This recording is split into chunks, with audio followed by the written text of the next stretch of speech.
Hello students, welcome back to the channel. BSF ಅಂದರೆ border security force ಕಡೆಯಿಂದ ಸುಮಾರು 3588 ವೇಕೆನ್ಸಿಗಳನ್ನು release ಮಾಡಲಾಗಿದೆ. ಸೊ BSF ಕಡೆಯಿಂದ ಬಾರ್ಡರ್ ಸೆಕ್ಯೂರಿಟಿ ಫೋರ್ಸಸ್ ಅಂತ ಏನು ಹೇಳ್ತೀವಲ್ಲ, ಕಾನ್ಸ್ಟೇಬಲ್ ಟ್ರೇಡ್ಸ್ಮನ್ ಹುದ್ದೆಗಳಿಗೆ ಅಧಿಸೂಚನೆಯನ್ನು ಹೊರಡಿಸಲಾಗಿದ್ದು, ಈ ಒಂದು ಹುದ್ದೆಗೆ ಅರ್ಜಿಯನ್ನು ಸಲ್ಲಿಸುವುದು ಹೇಗೆ ಅಂತ ಹಲವಾರು ವಿದ್ಯಾರ್ಥಿಗಳು ಕಾಮೆಂಟ್ನ ಮಾಡ್ತಾ ಇದ್ದಾರೆ. ಸೊ ನಾವು ಈ ಒಂದು ವಿಡಿಯೋದಲ್ಲಿ ಈ ಒಂದು BSF ನಲ್ಲಿ ಬರುವಂತ ಕಾನ್ಸ್ಟೇಬಲ್ ಟ್ರೇಡ್ಸ್ಮನ್ ಹುದ್ದೆಗಳಿಗೆ ಅರ್ಜಿಯನ್ನು ಸಲ್ಲಿಸುವುದು ಹೇಗೆ ಅಂತ ನೋಡೋಣ.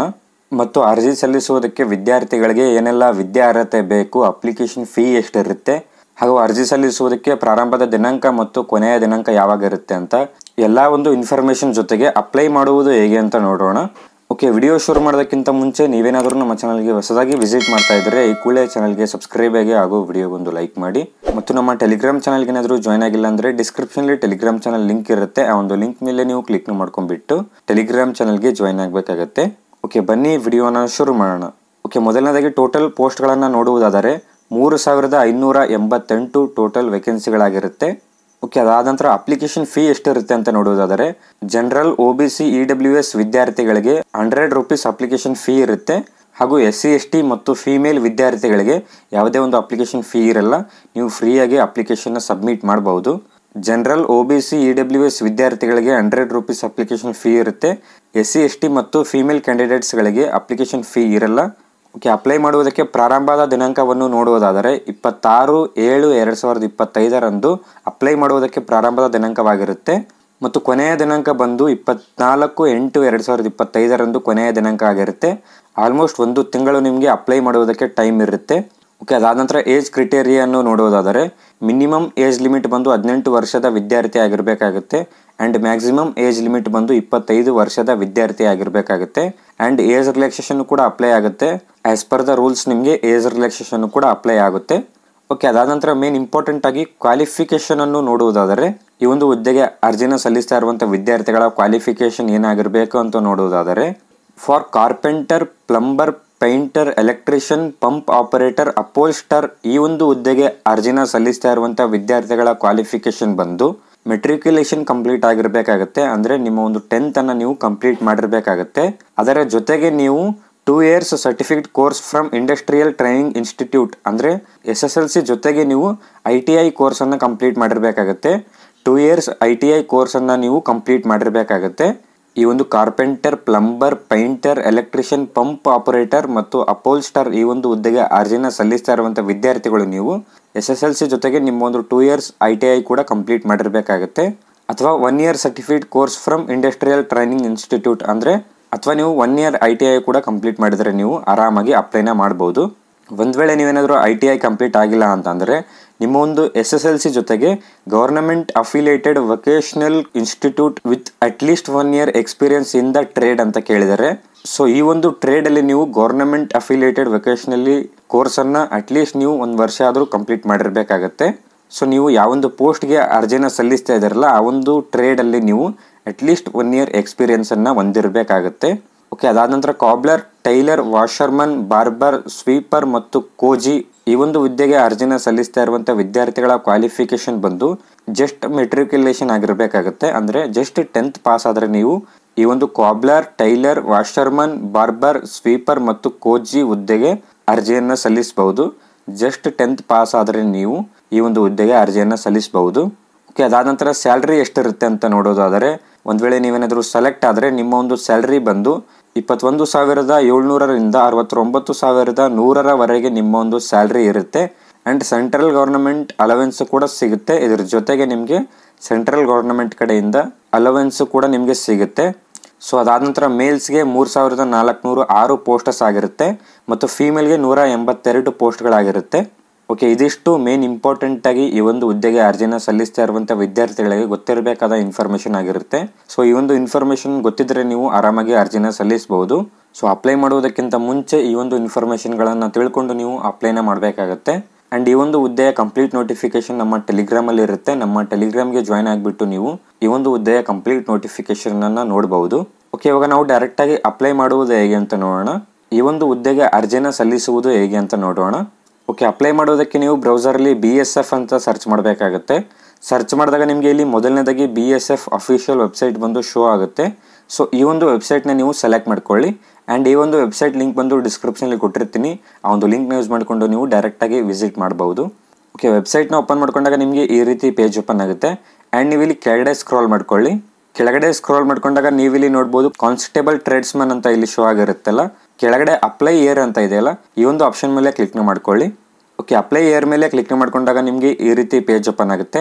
ಮೊದಲನೇದಾಗಿ ಪರ್ಸನಲ್ ಇನ್ಫಾರ್ಮೇಷನ್ ಅಂತ ಇದೆಯಲ್ಲ, ಇಲ್ಲಿ ನಿಮ್ಮ ಒಂದು ಪರ್ಸನಲ್ ಇನ್ಫಾರ್ಮೇಷನ್ನ ನೀಡಬೇಕಾಗತ್ತೆ. ಸೊ ಮೊದಲನೇದಾಗಿ ಕ್ಯಾಂಡಿಡೇಟ್ಸ್ ನೇಮ್ ಅಂತ ಇದೆಯಲ್ಲ, ಇಲ್ಲಿ ನಿಮ್ಮ ಒಂದು ನೇಮನ್ನು ಎಂಟರ್ ಮಾಡ್ಕೊಳ್ಳಿ. ಅಂದರೆ ನಿಮ್ಮ ಒಂದು SSLC ಮಾರ್ಕ್ಸ್ ಕಾರ್ಡಲ್ಲಿ ಇರುವಾಗೆ ನಿಮ್ಮ ಒಂದು ನೇಮನ್ನು ಎಂಟರ್ ಮಾಡ್ಕೊಳ್ಳಿ. ಅದಾದ ನಂತರ ಮೊಬೈಲ್ ನಂಬರ್ ಅಂತ ಇದೆಯಲ್ಲ, ನಿಮ್ಮ ಒಂದು ಮೊಬೈಲ್ ನಂಬರ್ನ ಎಂಟರ್ ಮಾಡ್ಕೊಳ್ಳಿ. ಸೊ ಈ ಒಂದು ಫೀಲ್ಡಲ್ಲಿ ನಿಮ್ಮ ಒಂದು ಮೊಬೈಲ್ ನಂಬರ್ನ ಎಂಟರ್ ಮಾಡ್ಕೊಳ್ಳಿ. ಅದಾದ ನಂತರ ಇಮೇಲ್ ID ಅಂತ ಇದೆಯಲ್ಲ, ಇಲ್ಲಿ ನಿಮ್ಮ ಒಂದು ಇಮೇಲ್ IDನ ಎಂಟರ್ ಮಾಡ್ಕೊಳ್ಳಿ. ಓಕೆ, ಎಂಟರ್ ಮಾಡ್ಕೊಂಡ ನಂತರ ಕೆಳಗಡೆ ಜನರೇಟ್ OTP ಅಂತ ಇದೆಯಲ್ಲ, ಈ ಒಂದು ಜನರೇಟ್ OTP ಮೇಲೆ ಕ್ಲಿಕ್ನ ಮಾಡ್ಕೊಳ್ಳಿ. ಓಕೆ, ಜನರೇಟ್ OTP ಮೇಲೆ ಕ್ಲಿಕ್ನ ಮಾಡ್ಕೊಂಡಾಗ ನೀವು ಎಂಟರ್ ಮಾಡಿರುವಂಥ ಮೊಬೈಲ್ ನಂಬರ್ಗೂ ಮತ್ತು ಜಿಮೇಲ್ಗೆ OTP ಬಂದಿರುತ್ತೆ. ಸೊ ಆ ಒಂದು OTPಗಳನ್ನು ನೀವು ಇಲ್ಲಿ ಎಂಟರ್ ಮಾಡಬೇಕಾಗತ್ತೆ. ಸಿಂಪ್ಲಿ ಈ ಒಂದು ಫೀಲ್ಡ್ಗಳಲ್ಲಿ OTPನ ಎಂಟರ್ ಮಾಡಿಕೊಂಡು ಕೆಳಗಡೆ ಸಬ್ಮಿಟ್ ಅಂತ ಇದೆಯಲ್ಲ, ಈ ಒಂದು ಸಬ್ಮಿಟ್ ಮೇಲೆ ಕ್ಲಿಕ್ನ ಮಾಡ್ಕೊಳ್ಳಿ. ಓಕೆ, ಸಬ್ಮಿಟ್ ಮೇಲೆ ಕ್ಲಿಕ್ನ ಮಾಡ್ಕೊಂಡಾಗ ನಿಮ್ಮ ಒಂದು ID ಬಂದು ರಿಜಿಸ್ಟರ್ ಆಗುತ್ತೆ. ID ಮತ್ತು ಪಾಸ್ವರ್ಡ್ ಬಂದು ನೀವು ಕೊಟ್ಟಿರುವಂಥ ಮೊಬೈಲ್ ನಂಬರ್ಗೆ ರಿಸೀವ್ ಆಗಿರುತ್ತೆ. ಸೊ ಅದಾದ ನಂತರ ಐಡೆಂಟಿಟಿ ಡೀಟೇಲ್ಸ್ ಅಂತ ಇದೆಯಲ್ಲ, ಇಲ್ಲಿ ಕೆಳಗಡೆ ಆಧಾರ್ ಕಾರ್ಡ್ ಅಂತ ಇದೆಯಲ್ಲ, ನೀವು ಇಲ್ಲಿ ಆಧಾರ್ ಕಾರ್ಡ್ನ ಸೆಲೆಕ್ಟ್ ಮಾಡ್ಕೊಳ್ಳಿ. ಆಧಾರ್ ಕಾರ್ಡ್ನ ಸೆಲೆಕ್ಟ್ ಮಾಡ್ಕೊಂಡ ನಂತರ ಸೈಡಲ್ಲಿ ಆಧಾರ್ ಕಾರ್ಡ್ ನಂಬರ್ ಅಂತ ಇದೆಯಲ್ಲ, ಇಲ್ಲಿ ನಿಮ್ಮ ಒಂದು ಆಧಾರ್ ಕಾರ್ಡ್ ನಂಬರ್ನ ಎಂಟರ್ ಮಾಡ್ಕೊಳ್ಳಿ. ಆಧಾರ್ ಕಾರ್ಡ್ ನಂಬರ್ನ ಎಂಟರ್ ಮಾಡ್ಕೊಂಡ ನಂತರ ಕೆಳಗಡೆ ಐಡೆಂಟಿಟಿ ಟೈಪ್ ಅಂತ ಇದೆಯಲ್ಲ, ಇಲ್ಲಿ ನೀವು ಯಾವುದಾದ್ರೂ ಒಂದು ಐಡೆಂಟಿಟಿನ ಸೆಲೆಕ್ಟ್ ಮಾಡಬೇಕಾಗುತ್ತೆ. ಇಲ್ಲಿ Aadhaar card, PAN card, voter ID ಎಲ್ಲ ಒಂದು ಐಡೆಂಟಿಟಿ ಶೋ ಆಗಿರುತ್ತೆ. ಇಲ್ಲಿ ನೀವು ಯಾವುದಾದ್ರೂ ಒಂದು ಐಡೆಂಟಿಟಿನ ಸೆಲೆಕ್ಟ್ ಮಾಡ್ಕೊಳ್ಳಿ. ಸೆಲೆಕ್ಟ್ ಮಾಡ್ಕೊಂಡ ನಂತರ ನೀವು ಸೆಲೆಕ್ಟ್ ಮಾಡಿರುವಂಥ ಐಡೆಂಟಿಟಿ ಸರ್ಟಿಫಿಕೇಟ್ ನಂಬರ್ನ ಎಂಟರ್ ಮಾಡ್ಕೊಳ್ಳಿ. ಈ ಒಂದು ಫೀಲ್ಡಲ್ಲಿ ನೀವು ಸೆಲೆಕ್ಟ್ ಮಾಡಿರುವಂಥ ಐಡೆಂಟಿಟಿ ಸರ್ಟಿಫಿಕೇಟ್ ನಂಬರ್ನ ಎಂಟರ್ ಮಾಡ್ಕೊಳ್ಳಿ. ಓಕೆ, ಅದಾದ ನಂತರ ಅಡಿಷ್ನಲ್ ಇನ್ಫಾರ್ಮೇಷನ್ ಅಂತ ಇದೆಯಲ್ಲ, ಇಲ್ಲಿ ನೀವು ನಿಮ್ಮ ಒಂದು ಅಡಿಷ್ನಲ್ ಇನ್ಫಾರ್ಮೇಷನನ್ನು ನೀಡಬೇಕಾಗತ್ತೆ. ಓಕೆ, ಮೊದಲನೇದಾಗಿ ಡೇಟ್ ಆಫ್ ಬರ್ತ್ ಅಂತ ಇದೆಯಲ್ಲ, ನಿಮ್ಮ ಒಂದು ಡೇಟ್ ಆಫ್ ಬರ್ತ್ನ ಸೆಲೆಕ್ಟ್ ಮಾಡ್ಕೊಳ್ಳಿ. ಡೇಟ್ ಆಫ್ ಬರ್ತ್ನ ಸೆಲೆಕ್ಟ್ ಮಾಡ್ಕೊಂಡ ನಂತರ ಏಜ್ ಬಂದು ಆಟೋಮೆಟಿಕ್ಕಾಗಿ ಫಿಕ್ಸ್ ಆಗುತ್ತೆ. ಅದಾದ ನಂತರ ನ್ಯಾಷನಾಲಿಟಿ ಬಂದು ಆಟೋಮೆಟಿಕ್ಕಾಗಿ ಸೆಲೆಕ್ಟ್ ಆಗಿರುತ್ತೆ. ಅದಾದ ನಂತರ ಫಾದರ್ ನೇಮ್ ಅಂತ ಇದೆಯಲ್ಲ, ನಿಮ್ಮ ಒಂದು ಫಾದರ್ ನೇಮ್ನ ಎಂಟರ್ ಮಾಡ್ಕೊಳ್ಳಿ. ಅದಾದ ನಂತರ ಮದರ್ಸ್ ನೇಮ್ ಅಂತ ಇದೆಯಲ್ಲ, ನಿಮ್ಮ ಒಂದು ಮದರ್ ನೇಮ್ನ ಎಂಟರ್ ಮಾಡ್ಕೊಳ್ಳಿ. ಅದಾದ ನಂತರ permanent identification mark on body ಅಂತ ಇದೆಯಲ್ಲ, ನಿಮ್ಮ ಬಾಡಿಯಲ್ಲಿ ಏನಾದರೂ ಪರ್ಮನೆಂಟ್ ಐಡೆಂಟಿಫಿಕೇಷನ್ ಮಾರ್ಕ್ ಏನಾದರೂ ಇದ್ದರೆ, ಅಂದರೆ ಐಡೆಂಟಿಫೈ ಮಾಡುವಂಥ ದೊಡ್ಡದಾಗಿ ಮಾರ್ಕ್ ಏನಾದರೂ ಇದ್ದರೆ ಆ ಒಂದು ಮಾರ್ಕನ್ನು ಮೆನ್ಷನ್ ಮಾಡ್ಕೊಳ್ಳಿ, ಅಥವಾ ಈ ಒಂದು ಪಾರ್ಟನ್ನು ನೀವು ಸ್ಕಿಪ್ ಮಾಡ್ಕೊಳ್ಳಿ. ಅದಾದ ನಂತರ ಜೆಂಡರ್ ಅಂತ ಇದೆಯಲ್ಲ, ನಿಮ್ಮ ಒಂದು ಜೆಂಡರ್ನ ಸೆಲೆಕ್ಟ್ ಮಾಡ್ಕೊಳ್ಳಿ. ಅದಾದ ನಂತರ ಮೆರಿಚಲ್ ಸ್ಟೇಟಸ್ ಅಂತ ಇದೆಯಲ್ಲ, ನಿಮ್ಮ ಒಂದು ಮೆರಿಚಲ್ ಸ್ಟೇಟಸ್ನ ಸೆಲೆಕ್ಟ್ ಮಾಡ್ಕೊಳ್ಳಿ. ಓಕೆ, ಅದಾದ ನಂತರ ಡೊಮಿಷಿಯಲ್ ಡೀಟೇಲ್ಸ್ ಅಂತ ಇದೆಯಲ್ಲ, ನಿಮ್ಮ ಹತ್ರ ಕಂಪಲ್ಸರಿ ಡೊಮಿಷಿಯಲ್ ಸರ್ಟಿಫಿಕೇಟ್ ಇರಬೇಕಾಗುತ್ತೆ. ಅಂದರೆ ಈ ಒಂದು ಹುದ್ದೆಗೆ ಅರ್ಜಿನ ಸಲ್ಲಿಸ್ತಾ ಇರುವಂಥ ವಿದ್ಯಾರ್ಥಿಗಳ ಹತ್ರ ನಿವಾಸಿ ಪ್ರಮಾಣ ಪತ್ರ ಇರಬೇಕಾಗುತ್ತೆ. ಸೊ ನೀವಿಲ್ಲಿ ಡು ಯು ಹ್ಯಾವ್ ಡೊಮಿಷಿಯಲ್ ಸರ್ಟಿಫಿಕೇಟ್ ಅಂತ ಕೇಳಿದಾರಲ್ಲ, ನೀವಿಲ್ಲಿ ಎಸ್ಸನ್ನು ಸೆಲೆಕ್ಟ್ ಮಾಡ್ಕೊಳ್ಳಿ. ಎಸ್ನ ಸೆಲೆಕ್ಟ್ ಮಾಡ್ಕೊಂಡ ನಂತರ ಡೊಮಿಷಿಯಲ್ ಇಶ್ಯೂವಿಂಗ್ ಸ್ಟೇಟ್ ಅಂತ ಕೇಳಿದರೆ, ಇಲ್ಲಿ ನಿಮ್ಮ ಒಂದು ಸ್ಟೇಟನ್ನು ಸೆಲೆಕ್ಟ್ ಮಾಡ್ಕೊಳ್ಳಿ. ಸೆಲೆಕ್ಟ್ ಮಾಡ್ಕೊಂಡ ನಂತರ ಡೊಮಿಷಿಯಲ್ ಸರ್ಟಿಫಿಕೇಟ್ ನಂಬರ್ ಅಂತ ಕೇಳಿದರೆ ನಿಮ್ಮ ಒಂದು ಸರ್ಟಿಫಿಕೇಟ್ ನಂಬರ್ನ ಎಂಟರ್ ಮಾಡ್ಕೊಳ್ಳಿ, ಅಂದರೆ RD ನಂಬರ್ನ ಎಂಟರ್ ಮಾಡ್ಕೊಳ್ಳಿ. ಓಕೆ, ಅದಾದ ನಂತರ ಕೆಟಗರಿ ರಿಸರ್ವೇಷನ್ ಅಂತ ಇದೆಯಲ್ಲ, ಮೊದಲನೇದಾಗಿ ರಿಲಿಜನ್ ಅಂತ ಇದೆಯಲ್ಲ, ನಿಮ್ಮ ಒಂದು ರಿಲಿಜನ್ನ ಸೆಲೆಕ್ಟ್ ಮಾಡ್ಕೊಳ್ಳಿ. ಅದಾದ ನಂತರ ಕೆಟಗರಿ ಅಂತ ಇದೆಯಲ್ಲ, ನಿಮ್ಮ ಒಂದು ಕೆಟಗರಿನೇ ಸೆಲೆಕ್ಟ್ ಮಾಡ್ಕೊಳ್ಳಿ. ಅದಾದ ನಂತರ do you belong non creamy layer ಅಂತ ಕೇಳಿದರೆ, ಒಂದು ವೇಳೆ ನೀವೇನಾದರೂ OBC ವಿದ್ಯಾರ್ಥಿ ಆಗಿದ್ದರೆ ನಿಮ್ಮ ಹತ್ರ OBC ಸರ್ಟಿಫಿಕೇಟ್ ಇರಬೇಕಾಗುತ್ತೆ. ನೀವೇನಾದರೂ OBC ವಿದ್ಯಾರ್ಥಿ ಆಗಿದ್ದರೆ ನೀವು ಯಾವುದೇ ಒಂದು ಸೆಂಟ್ರಲ್ ಗೌರ್ಮೆಂಟ್ ಜಾಬ್ಗೆ ಅಪ್ಲೈ ಮಾಡಿ ಕಂಪಲ್ಸರಿ ನಿಮ್ಮ ಹತ್ರ OBC ಸರ್ಟಿಫಿಕೇಟ್ ಇರಬೇಕಾಗುತ್ತೆ. ಒಂದು ವೇಳೆ ನೀವೇನಾದರೂ OBC ವಿದ್ಯಾರ್ಥಿ ಆಗಿದ್ದು ನಿಮ್ಮ ಹತ್ರ OBC ಸರ್ಟಿಫಿಕೇಟ್ ಏನಾದರೂ ಇದ್ದರೆ do you belong non creamy layer ಅಂತ ಕೇಳಿದಾರಲ್ಲ, ಇಲ್ಲಿ ಎಸ್ನ ಸೆಲೆಕ್ಟ್ ಮಾಡ್ಕೊಳ್ಳಿ. ಅದಾದ ನಂತರ ಸರ್ಟಿಫಿಕೇಟ್ ನಂಬರ್ ಅಂತ ಇದೆಯಲ್ಲ, ಆ ಒಂದು ಸರ್ಟಿಫಿಕೇಟ್ RD ನಂಬರ್ನ ಎಂಟರ್ ಮಾಡ್ಕೊಳ್ಳಿ.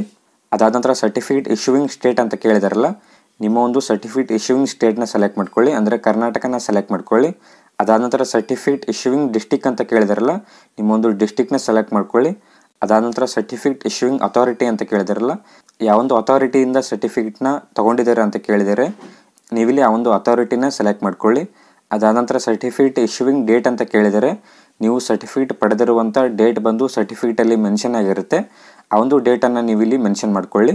ಓಕೆ, ಅದಾದ ನಂತರ ಮೋಡ್ ಆಫ್ ರಿಕ್ರೂಟ್ಮೆಂಟ್ ಅಂತ ಕೇಳಿದರೆ ನೀವು ಯಾವೊಂದು ಮೋಡಿಂದ ಅಪ್ಲೈ ಮಾಡ್ತೀರಾ ಅಂತ ಕೇಳಿದರೆ ಇಲ್ಲಿ ಡೈರೆಕ್ಟಾಗಿ ಅಪ್ಲೈ ಮಾಡ್ತಾ ಇದ್ದೀರಾ, ಅಥವಾ ಎಕ್ಸ್ ಸರ್ವಿಸ್ ಮ್ಯಾನಿಂದ ಅಪ್ಲೈ ಮಾಡ್ತಾ ಇದ್ದೀರಾ, ಅಥವಾ ಯಾವುದಾದ್ರೂ ಗೌರ್ನಮೆಂಟ್ ಎಂಪ್ಲಾಯ್ ಆಗಿ ಅಪ್ಲೈ ಮಾಡ್ತಾ ಇದ್ದೀರಾ ಅಂತ ಕೇಳಿದರೆ ನೀವಿಲ್ಲಿ ಡೈರೆಕ್ಟಾಗಿ ಅಪ್ಲೈ ಮಾಡ್ತಾ ಇದ್ದರೆ ನೀವಿಲ್ಲಿ DE ಅಂತ ಸೆಲೆಕ್ಟ್ ಮಾಡ್ಕೊಳ್ಳಿ. ಅಥವಾ ex serviceman government employee ಆಗಿದ್ದರೆ ನೀವು ಆ ಒಂದು ಆಪ್ಷನನ್ನು ಸೆಲೆಕ್ಟ್ ಮಾಡ್ಕೊಳ್ಳಿ.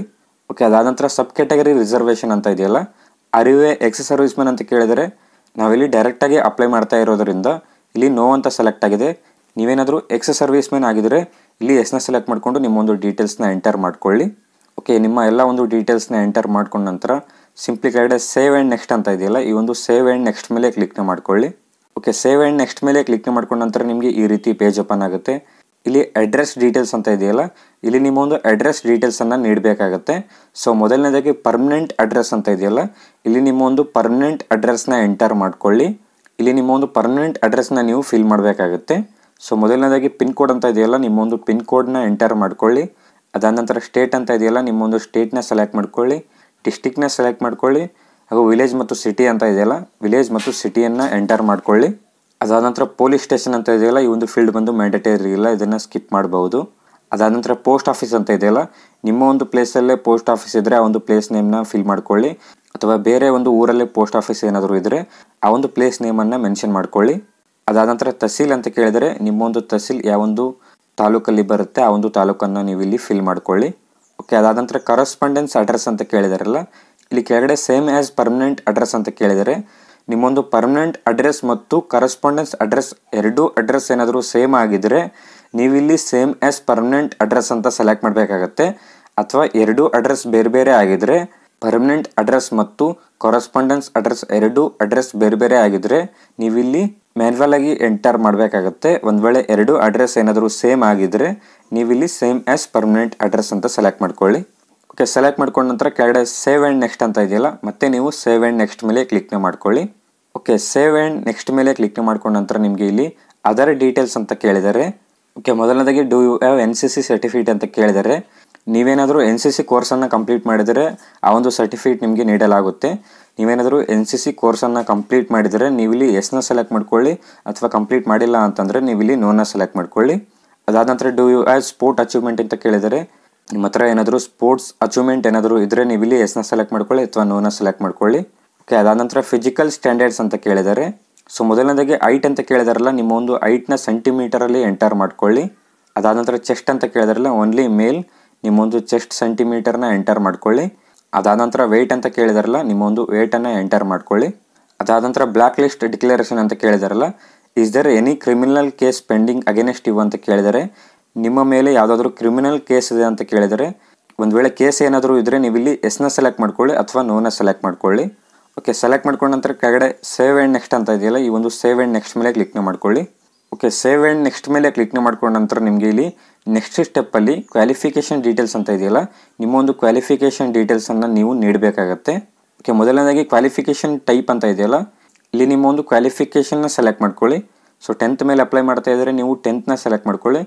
ಅಥವಾ ITI ಇಂದ ಅಪ್ಲೈ ಮಾಡ್ತಾ ಇದ್ದರೆ ನೀವು ITIನ ಸೆಲೆಕ್ಟ್ ಮಾಡ್ಕೊಳ್ಳಿ. ಅದಾದ ನಂತರ ಸರ್ಟಿಫಿಕೇಟ್ ನಂಬರ್ ಅಂತ ಕೇಳಿದಾರಲ್ಲ, ನಿಮ್ಮೊಂದು ರಿಜಿಸ್ಟ್ರೇಷನ್ ನಂಬರ್ನ ಎಂಟರ್ ಮಾಡ್ಕೊಳ್ಳಿ. ಅಂದರೆ ಮೇಲ್ಗಡೆ ಯಾವೊಂದು ಕ್ವಾಲಿಫಿಕೇಷನನ್ನು ಸೆಲೆಕ್ಟ್ ಮಾಡಿರ್ತಾರಲ್ಲ ಆ ಒಂದು ಕ್ವಾಲಿಫಿಕೇಷನ್ ರಿಜಿಸ್ಟ್ರೇಷನ್ ನಂಬರ್ನ ಎಂಟರ್ ಮಾಡ್ಕೊಳ್ಳಿ. ಅದಾದ ನಂತರ ಇಯರ್ ಅಂತ ಕೇಳಿದಾರಲ್ಲ, ಯಾವೊಂದು ಇಯರ್ಲಿ ಪಾಸ್ ಆಗಿದ್ದಾರೆ ಅಂತ ಸೆಲೆಕ್ಟ್ ಮಾಡ್ಕೊಳ್ಳಿ. ಅದಾದ ನಂತರ ಸ್ಟೇಟ್ ಅಂತ ಇದೆ, ನಿಮ್ಮ ಒಂದು ಸ್ಟೇಟನ್ನು ಸೆಲೆಕ್ಟ್ ಮಾಡ್ಕೊಳ್ಳಿ. ಅದಾದ ನಂತರ ಬೋರ್ಡ್ ಆರ್ ಯೂನಿವರ್ಸಿಟಿ ಅಂತ ಕೇಳಿದರೆ ನಿಮ್ಮ ಒಂದು ಬೋರ್ಡನ್ನು ಸೆಲೆಕ್ಟ್ ಮಾಡ್ಕೊಳ್ಳಿ. ಸೆಲೆಕ್ಟ್ ಮಾಡಿಕೊಂಡು ಸಿಂಪ್ಲಿ ಕೆಳಗಡೆ ಆ್ಯಡ್ ಅಂತ ಇದೆಯಲ್ಲ, ಈ ಒಂದು ಆ್ಯಡ್ ಮೇಲೆ ಕ್ಲಿಕ್ನ ಮಾಡ್ಕೊಂಡಾಗ ನಿಮ್ಮ ಒಂದು ಡೀಟೇಲ್ಸ್ ಬಂದು ಆ್ಯಡ್ ಆಗುತ್ತೆ.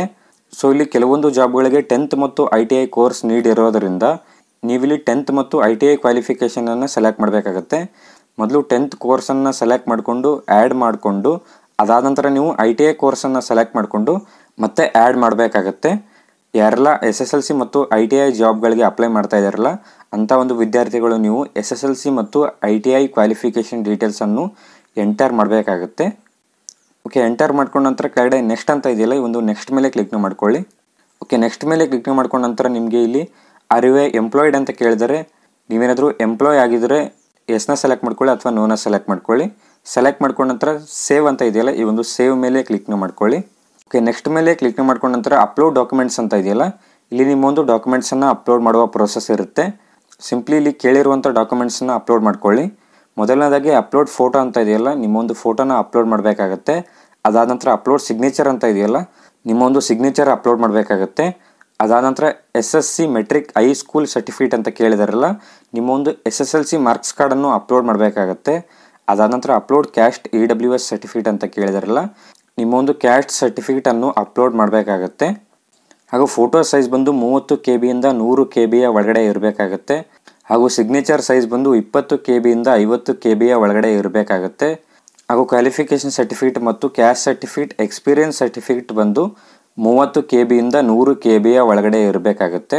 ಈ ಒಂದು ಎಲ್ಲ ಸರ್ಟಿಫಿಕೇಟ್ ಫಾರ್ಮ್ಯಾಟ್ ಬಂದು JPG PNG PDF ಫಾರ್ಮ್ಯಾಟಲ್ಲಿ ಇರಬೇಕಾಗುತ್ತೆ. JPG PDF PNG ಫಾರ್ಮ್ಯಾಟಲ್ಲಿ ಇರಬೇಕಾಗುತ್ತೆ. ಓಕೆ, ಸಿಂಪ್ಲಿ ಇಲ್ಲಿ ಅಪ್ಲೋಡ್ ಫೋಟೋ ಅಂತ ಇದೆಯಲ್ಲ, ಅಪ್ಲೋಡ್ ಫೋಟೋ ಮೇಲೆ ಕ್ಲಿಕ್ ಮಾಡಿಕೊಂಡು ನಿಮ್ಮ ಒಂದು ಫೋಟೋನ ಅಪ್ಲೋಡ್ ಮಾಡ್ಕೊಳ್ಳಿ. ಅದಾದ ನಂತರ ಅಪ್ಲೋಡ್ ಸಿಗ್ನೇಚರ್ ಅಂತ ಇದೆಯಲ್ಲ, ಈ ಒಂದು ಆಪ್ಷನನ್ನು ಯೂಸ್ ಮಾಡಿಕೊಂಡು ನಿಮ್ಮೊಂದು ಸಿಗ್ನೇಚರ್ನ ಅಪ್ಲೋಡ್ ಮಾಡ್ಕೊಳ್ಳಿ. ಅದೇ ರೀತಿ ನಿಮ್ಮ ಒಂದು ಎಲ್ಲ ಡಾಕ್ಯುಮೆಂಟ್ಸ್ಗಳನ್ನು ಅಪ್ಲೋಡ್ ಮಾಡ್ಕೊಳ್ಳಿ. ಸೊ ಅದಾದ ನಂತರ ಕೆಳಗಡೆ ಡಿಕ್ಲೇರೇಷನ್ ಇರುತ್ತೆ, ಈ ಒಂದು ಡಿಕ್ಲೇರೇಷನ್ನ ಸೆಲೆಕ್ಟ್ ಮಾಡ್ಕೊಳ್ಳಿ. ಸೆಲೆಕ್ಟ್ ಮಾಡ್ಕೊಂಡ ನಂತರ ಕೆಳಗಡೆ ಸೇವ್ ಆ್ಯಂಡ್ ನೆಕ್ಸ್ಟ್ ಅಂತ ಇದೆಯಲ್ಲ, ಈ ಒಂದು ಸೇವ್ ಆ್ಯಂಡ್ ನೆಕ್ಸ್ಟ್ ಮೇಲೆ ಕ್ಲಿಕ್ನ ಮಾಡ್ಕೊಳ್ಳಿ. ಓಕೆ, ಸೇವ್ ಆ್ಯಂಡ್ ನೆಕ್ಸ್ಟ್ ಮೇಲೆ ಕ್ಲಿಕ್ನ ಮಾಡ್ಕೊಂಡ ನಂತರ ನಿಮಗೆ ಈ ರೀತಿ ಪೇಜ್ ಓಪನ್ ಆಗುತ್ತೆ. ಆ್ಯಂಡ್ ಇಲ್ಲಿ ಮೇನ್ ಆಗಿ ಸೆಲೆಕ್ಟ್ ಪೋಸ್ಟ್ ಅಂತ ಇದೆಯಲ್ಲ, ಇಲ್ಲಿ ನೀವು ಯಾವೊಂದು ಪೋಸ್ಟ್ಗಾಗಿ ಅಪ್ಲೈ ಮಾಡ್ತಾ ಇದ್ದೀರಲ್ಲ ಆ ಒಂದು ಪೋಸ್ಟನ್ನು ಸೆಲೆಕ್ಟ್ ಮಾಡಬೇಕಾಗುತ್ತೆ. ಸಿಂಪ್ಲಿ ನೀವಿಲ್ಲಿ ಯಾವೊಂದು ಪೋಸ್ಟ್ಗಾಗಿ ಅಪ್ಲೈ ಮಾಡ್ತಾ ಇದ್ದೀರಲ್ಲ ಆ ಒಂದು ಪೋಸ್ಟನ್ನು ಸೆಲೆಕ್ಟ್ ಮಾಡ್ಕೊಳ್ಳಿ. ಸೆಲೆಕ್ಟ್ ಮಾಡ್ಕೊಂಡ ನಂತರ ಕೆಳಗಡೆ ಕ್ವಾಲಿಫಿಕೇಷನ್ ಎಕ್ಸ್ಪೀರಿಯನ್ಸ್ ಅಂತ ಕೇಳಿದಾರಲ್ಲ, ನೀವು ಸೆಲೆಕ್ಟ್ ಮಾಡಿರುವಂಥ ಪೋಸ್ಟ್ಗೆ ಯಾವೆಲ್ಲ ಕ್ವಾಲಿಫಿಕೇಷನ್ ಬೇಕಾಗುತ್ತೆ ಆ ಒಂದು ಕ್ವಾಲಿಫಿಕೇಷನನ್ನು ನೀವು ಸೆಲೆಕ್ಟ್ ಮಾಡಬೇಕಾಗತ್ತೆ. ಸೊ ಕೆಲವೊಂದು ಪೋಸ್ಟ್ಗಳಿಗೆ SSLC ಮತ್ತು ITI ಕ್ವಾಲಿಫಿಕೇಷನ್ ಆಗಿರುತ್ತೆ, ಮತ್ತು ಕೆಲವೊಂದು ಪೋಸ್ಟ್ಗಳಿಗೆ ಜಸ್ಟ್ SSLC ಪಾಸ್ ಆಗಿದ್ದರೆ ನೀವು ಅಪ್ಲೈನ ಮಾಡಬಹುದು. ಸೊ ಇಲ್ಲಿ ನೀವು ಮೇಲ್ಗಡೆ ಯಾವೊಂದು ಪೋಸ್ಟನ್ನು ಸೆಲೆಕ್ಟ್ ಮಾಡಿರ್ತಾರಲ್ಲ ಆ ಒಂದು ಪೋಸ್ಟ್ಗಳಿಗೆ ಯಾವೆಲ್ಲ ಕ್ವಾಲಿಫಿಕೇಷನ್ ಆಗಿರಬೇಕಾಗುತ್ತೆ ಆ ಒಂದು ಕ್ವಾಲಿಫಿಕೇಷನ್ ಬಂದು ಇಲ್ಲಿ ಶೋ ಆಗುತ್ತೆ. ಸೊ ನಾವು ಸೆಲೆಕ್ಟ್ ಮಾಡಿರುವಂಥ ಕೋರ್ಸ್ಗೆ ಕಂಪಲ್ಸರಿ SSLC ಆಗಿರಬೇಕಾಗುತ್ತೆ. ಸೊ ಇಲ್ಲಿ matriculation or equivalent from a recognised board ಅಂತ ಕೇಳಿದ್ದಾರೆ, ನೀವಿಲ್ಲಿ ಎಸ್ನ ಸೆಲೆಕ್ಟ್ ಮಾಡ್ಕೊಳ್ಳಿ. ಅದಾದ ನಂತರ 2 years certificate course from ITI ಅಂತ ಕೇಳಿದಾರಲ್ಲ, ಇಲ್ಲಿ ನಾವು ಸೆಲೆಕ್ಟ್ ಮಾಡಿರುವಂಥ ಪೋಸ್ಟ್ಗಳು SSLC ಮತ್ತು ITI ಕ್ವಾಲಿಫಿಕೇಷನ್ ಆಗಿರೋದ್ರಿಂದ ಇಲ್ಲಿ 2 years ಸರ್ಟಿಫಿಕೇಟ್ ಕೇಳ್ತಾ ಇದೆ, ಇಲ್ಲಿ ಎಸ್ನ ಸೆಲೆಕ್ಟ್ ಮಾಡ್ಕೊಳ್ಳಿ. ಒಂದು ವೇಳೆ ನೀವು ಬೇರೆ ಪೋಸ್ಟ್ಗೆ ಅಪ್ಲೈ ಮಾಡ್ತಾ ಇದ್ದರೆ ನಿಮಗೆ ಬೇರೆ ಡಾಕ್ಯುಮೆಂಟ್ಸ್ ಕೇಳುತ್ತೆ. ಸೊ ಅದಾದ ನಂತರ 1 year certificate course from ITI ಅಂತ ಕೇಳಿದಾರಲ್ಲ, ಇಲ್ಲಿ ಕೂಡ ನೀವು ಎಸ್ನ ಸೆಲೆಕ್ಟ್ ಮಾಡ್ಕೊಳ್ಳಿ. ನೀವೇನಾದರೂ 2 years ITI ಕೋರ್ಸನ್ನು ಕಂಪ್ಲೀಟ್ ಮಾಡಿದರೆ ಇಲ್ಲಿ ನೀವು ಎಸ್ನ ಸೆಲೆಕ್ಟ್ ಮಾಡ್ಕೊಳ್ಳಿ, ಅಥವಾ 1 year ITI ಕೋರ್ಸನ್ನು ಕಂಪ್ಲೀಟ್ ಮಾಡಿದರೆ ನೀವು ಇಲ್ಲಿ ಎಸ್ನ ಸೆಲೆಕ್ಟ್ ಮಾಡ್ಕೊಳ್ಳಿ. ಸೊ ನೀವಿಲ್ಲಿ ಯಾವೊಂದು ITI ಕೋರ್ಸನ್ನು ಕಂಪ್ಲೀಟ್ ಮಾಡಿದಾರಲ್ಲ ಆ ಒಂದು ಕೋರ್ಸನ್ನು ಸೆಲೆಕ್ಟ್ ಮಾಡ್ಕೊಳ್ಳಿ. ಓಕೆ, ಅದಾದ ನಂತರ ಫಿಸಿಕಲ್ ಸ್ಟ್ಯಾಂಡರ್ಡ್ ಅಂತ ಕೇಳಿದಾರಲ್ಲ, ಇಲ್ಲಿ ಹೈಟ್, ಚೆಸ್ಟ್ ಮತ್ತು ವೆಯ್ಟ್ನ ನಾವು ಆಗಲೇ ಎಂಟರ್ ಮಾಡಿರೋದ್ರಿಂದ ಇಲ್ಲಿ ಆಟೋಮೆಟಿಕ್ಕಾಗಿ ಶೋ ಆಗಿರುತ್ತೆ. ಸೊ ಸಿಂಪ್ಲಿ ನೀವು ಕೆಳಗಡೆ ಸ್ಕ್ರೋಲ್ ಮಾಡ್ಕೊಳ್ಳಿ. ಕೆಳಗಡೆ ಸ್ಕ್ರೋಲ್ ಮಾಡ್ಕೊಂಡ ನಂತರ ಅಪ್ಲೋಡ್ ಟ್ರೇಡ್ ಕ್ವಾಲಿಫಿಕೇಷನ್ ಸರ್ಟಿಫಿಕೇಟ್ ಅಂತ ಕೇಳಿದರೆ ನಿಮ್ಮ ಒಂದು ಟ್ರೇಡ್ ಕ್ವಾಲಿಫಿಕೇಷನ್ ಸರ್ಟಿಫಿಕೇಟ್ನ ಅಪ್ಲೋಡ್ ಮಾಡ್ಕೊಳ್ಳಿ. ಸಿಂಪಲ್ ಇಲ್ಲಿ ಮೇಲ್ಗಡೆ ಸೆಲೆಕ್ಟ್ ಮಾಡಿರುವಂಥ ಪರ್ಟಿಕ್ಯುಲರ್ ಕೋರ್ಸಲ್ಲಿ ನೀವೇನಾದರೂ ಸರ್ಟಿಫಿಕೇಟನ್ನು ಪಡೆದಿದ್ದರೆ ಆ ಒಂದು ಸರ್ಟಿಫಿಕೇಟನ್ನು ಅಪ್ಲೋಡ್ ಮಾಡ್ಕೊಳ್ಳಿ. ಅಥವಾ ನೀವು ಜಸ್ಟ್ SSLC ಮತ್ತು ITI ಇಂದ ಅಪ್ಲೈ ಮಾಡ್ತಾ ಇದ್ದರೆ ಆ ಒಂದು ITI ಸರ್ಟಿಫಿಕೇಟನ್ನು ಅಪ್ಲೋಡ್ ಮಾಡ್ಕೊಳ್ಳಿ. ಓಕೆ, ಅದಾದ ನಂತರ ಅಪ್ಲೋಡ್ ಡೊಮಿಷಿಯಲ್ ಸರ್ಟಿಫಿಕೇಟ್ ಅಂತ ಕೇಳಿದಾರಲ್ಲ, ನಿಮ್ಮ ಒಂದು ಡೊಮಿಷಿಯಲ್ ಸರ್ಟಿಫಿಕೇಟ್ನ ಅಪ್ಲೋಡ್ ಮಾಡ್ಕೊಳ್ಳಿ. ಓಕೆ, ನಿಮ್ಮ ಒಂದು ಡಾಕ್ಯುಮೆಂಟ್ಸ್ನ ಅಪ್ಲೋಡ್ ಮಾಡ್ಕೊಂಡ ನಂತರ ಕೆಳಗಡೆ ಸೇವ್ ಆ್ಯಂಡ್ ನೆಕ್ಸ್ಟ್ ಅಂತ ಇದೆಯಲ್ಲ, ಮತ್ತೆ ನೀವು ಸೇವ್ ಆ್ಯಂಡ್ ನೆಕ್ಸ್ಟ್ ಮೇಲೆ ಕ್ಲಿಕ್ನ ಮಾಡ್ಕೊಳ್ಳಿ. ಓಕೆ, ಸೇವ್ ಆ್ಯಂಡ್ ನೆಕ್ಸ್ಟ್ ಮೇಲೆ ಕ್ಲಿಕ್ನ ಮಾಡ್ಕೊಂಡಾಗ ಇಲ್ಲಿಗೆ ನಿಮ್ಮ ಒಂದು ಅಪ್ಲಿಕೇಶನ್ ಬಂದು ಕಂಪ್ಲೀಟ್ ಆಗುತ್ತೆ. ಸೊ ನೀವು ಇಲ್ಲಿವರೆಗೂ ಎಂಟರ್ ಮಾಡಿರುವಂಥ ಡೀಟೇಲ್ಸ್ ಬಂದು ಇಲ್ಲಿ ಶೋ ಆಗುತ್ತೆ. ಸೊ ಇಲ್ಲಿಗೆ ನಿಮ್ಮ ಒಂದು ಅಪ್ಲಿಕೇಶನ್ ಬಂದು ಕಂಪ್ಲೀಟ್ ಆಗುತ್ತೆ. ಆ್ಯಂಡ್ ಇಲ್ಲಿ ನಿಮ್ಮ ಒಂದು ಡೀಟೇಲ್ಸನ್ನು ಚೆಕ್ ಮಾಡಿಕೊಂಡು ಎಡಿಟ್ ಹಾಗೂ ಕರೆಕ್ಷನ್ನ ಮಾಡಬಹುದು. ಸೊ ಅದಾದ ನಂತರ ಕೆಳಗಡೆ ಸ್ಕ್ರೋಲ್ ಮಾಡ್ಕೊಳ್ಳಿ. ಕೆಳಗಡೆ ಸ್ಕ್ರೋಲ್ ಮಾಡ್ಕೊಂಡ ನಂತರ ನಿಮಗೆ ಇಲ್ಲಿ ಸೆಂಟರ್ ಪ್ರಿಫರೆನ್ಸ್ ಅಂತ ಕೇಳಿದಾರಲ್ಲ, ಸೊ ಇಲ್ಲಿ ಸೆಂಟರ್ ಪ್ರಿಫರೆನ್ಸನ್ನು ನೀವು ನೀಡಬೇಕಾಗತ್ತೆ. ಸೊ ಇಲ್ಲಿ ಮೊದಲನೇದಾಗಿ ಪ್ಲೇಸ್ ಅಂತ ಕೇಳಿದಾರಲ್ಲ, ನಿಮ್ಮ ಒಂದು ಪ್ಲೇಸನ್ನು ಎಂಟರ್ ಮಾಡ್ಕೊಳ್ಳಿ. ಇಲ್ಲಿ ನೀವು ಎಲ್ಲಿಂದ ಅಪ್ಲೈ ಮಾಡ್ತಾ ಇದ್ದಾರಲ್ಲ ಆ ಒಂದು ಪ್ಲೇಸನ್ನು ಎಂಟರ್ ಮಾಡ್ಕೊಳ್ಳಿ. ಅದಾದ ನಂತರ ಸೆಂಟರ್ ಪ್ರಿಫರೆನ್ಸ್ ಅಂತ ಕೇಳಿದಾರಲ್ಲ, ಇಲ್ಲಿ ನೀವು ಸೆಂಟರ್ನ ಸೆಲೆಕ್ಟ್ ಮಾಡಬೇಕಾಗತ್ತೆ. ಇಲ್ಲಿ ನೀವು ನಿಮ್ಮ ಒಂದು ಎಕ್ಸಾಮ್ ಸೆಂಟರನ್ನು ಆಯ್ಕೆ ಮಾಡಬೇಕಾಗತ್ತೆ. ಅಂದರೆ ನಿಮ್ಮ ಒಂದು ಎಕ್ಸಾಮ್ ಸೆಂಟರನ್ನು ಸೆಲೆಕ್ಟ್ ಮಾಡಬೇಕಾಗತ್ತೆ. ನೀವು ಸೆಲೆಕ್ಟ್ ಮಾಡುವಂಥ ಸಿಟಿಗೆ ನಿಮ್ಮ ಒಂದು ಎಕ್ಸಾಮ್ ಸೆಂಟರ್ ಮತ್ತು ಫಿಸಿಕಲ್ ಟೆಸ್ಟನ್ನು ನೀವು ನೀಡುವುದಕ್ಕೆ ನೀವು ಇಲ್ಲಿ ಸೆಂಟರನ್ನು ಸೆಲೆಕ್ಟ್ ಮಾಡಬೇಕಾಗತ್ತೆ. ಸೊ ಇಲ್ಲಿ ಸೆಂಟರ್ ಪ್ರಿಫರೆನ್ಸ್ ಅಂತ ಇದೆಯಲ್ಲ, ಇಲ್ಲಿ ನೀವು ಬೆಂಗಳೂರು ಕೂಡ ಸೆಲೆಕ್ಟ್ ಮಾಡಬಹುದು. ಸೊ ನಾನು ಸಜೆಸ್ಟ್ ಮಾಡೋದೇನೆಂದರೆ ನೀವು ಬೆಂಗಳೂರನ್ನ ಸೆಲೆಕ್ಟ್ ಮಾಡ್ಕೊಳ್ಳಿ. ಓಕೆ, ಸೆಲೆಕ್ಟ್ ಮಾಡ್ಕೊಂಡ ನಂತರ ಕೆಳಗಡೆ ಫೀ ಡೀಟೇಲ್ಸ್ ಅಂತ ಇದೆಯಲ್ಲ, ಇಲ್ಲಿ ನಿಮ್ಮ ಒಂದು ಫೀ ಬಂದು ಶೋ ಆಗಿರುತ್ತೆ. ಈ ಒಂದು ಫೀನ ನೀವು ಪೇ ಮಾಡಬೇಕಾಗತ್ತೆ. ಸಿಂಪ್ಲಿ ಕೆಳಗಡೆ ಡಿಕ್ಲೇರೇಷನ್ ಇರುತ್ತೆ, ಈ ಒಂದು ಡಿಕ್ಲೇರೇಷನ್ನ ಸೆಲೆಕ್ಟ್ ಮಾಡ್ಕೊಳ್ಳಿ. ಡಿಕ್ಲೇರೇಷನ್ನ ಸೆಲೆಕ್ಟ್ ಮಾಡ್ಕೊಂಡ ನಂತರ ಕೆಳಗಡೆ ಪೇ ನೌ ಅಂತ ಇದೆಯಲ್ಲ, ಈ ಒಂದು ಪೇ ನೌ ಮೇಲೆ ಕ್ಲಿಕ್ನ ಮಾಡಿಕೊಂಡು ನೀವು ನಿಮ್ಮ ಒಂದು ಪೇಮೆಂಟ್ನ ಕಂಪ್ಲೀಟ್ ಮಾಡಬೇಕಾಗತ್ತೆ. ನಿಮ್ಮ ಒಂದು ಪೇಮೆಂಟ್ನ ಕಂಪ್ಲೀಟ್ ಮಾಡಿದ ನಂತರ ನಿಮ್ಮ ಒಂದು ಅಪ್ಲಿಕೇಶನ್ ಬಂದು ಕಂಪ್ಲೀಟ್ ಆಗುತ್ತೆ. ನಿಮ್ಮ ಒಂದು ಅಪ್ಲಿಕೇಶನ್ ಪ್ರಿಂಟನ್ನು ನೀವು ತಗೋಬಹುದು. ಸೊ ಈ ರೀತಿ ನೀವು BSFನಲ್ಲಿ ಬರುವಂಥ ಕಾನ್ಸ್ಟೇಬಲ್ ಟ್ರೇಡ್ಸ್ಮನ್ ಹುದ್ದೆಗಳಿಗೆ ಅರ್ಜಿಯನ್ನು ಸಲ್ಲಿಸಬಹುದು. ಓಕೆ, ಈ ಒಂದು ವಿಡಿಯೋನ ನಾನು ಇಲ್ಲಿಗೆ ಕಂಪ್ಲೀಟ್ ಮಾಡ್ತಾ ಇದ್ದೀನಿ. ವಿಡಿಯೋದ ಬಗ್ಗೆ ಏನಾದರೂ ಡೌಟ್ಸ್ ಇದ್ದರೆ ಕೆಳಗಡೆ ಕಾಮೆಂಟ್ ಹಾಕಿ, ನಾನು ರಿಪ್ಲೈನ ಮಾಡ್ತೀನಿ. ಓಕೆ, ವಿಡಿಯೋ ಏನಾದರೂ ಇಷ್ಟ ಆದಲ್ಲಿ ವಿಡಿಯೋಗೊಂದು ಲೈಕ್ ಮಾಡಿ. ಚಾನಲ್ಗೆ ಏನಾದರೂ ಇನ್ನೂ ಸಬ್ಸ್ಕ್ರೈಬ್ ಆಗಿಲ್ಲ ಅಂದರೆ ಸಬ್ಸ್ಕ್ರೈಬ್ ಆಗಿ ಅಂತ ಹೇಳ್ತಾ ಮತ್ತೆ ಸಿಗೋಣ ಮುಂದಿನ ವಿಡಿಯೋ ಅಲ್ಲಿ.